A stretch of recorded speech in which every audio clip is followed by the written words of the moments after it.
Hey everyone, welcome back to Smart 4 Home.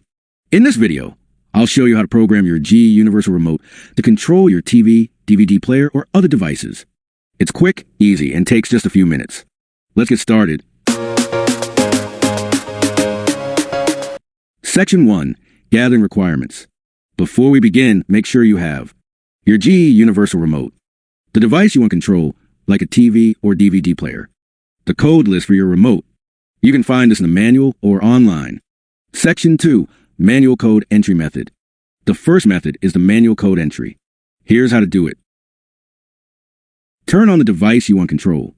Press and hold the setup button until the red indicator light stays on. Press the device button on the remote.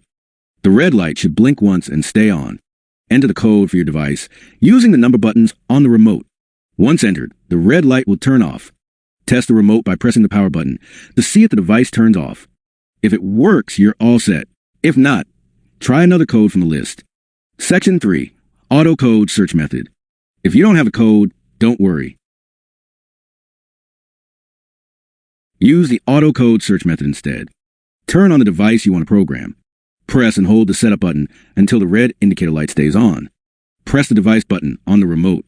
The red light will blink once and stay on. Press and release the power button repeatedly until the device turns off. Once the device turns off, press the Enter or OK button to save the code. Test the remote to ensure it works properly. Conclusion. And that's it. You've successfully programmed your G Universal Remote. If you found this video helpful, give it a thumbs up and subscribe for more tech tips. Thanks for watching and see you in the next video.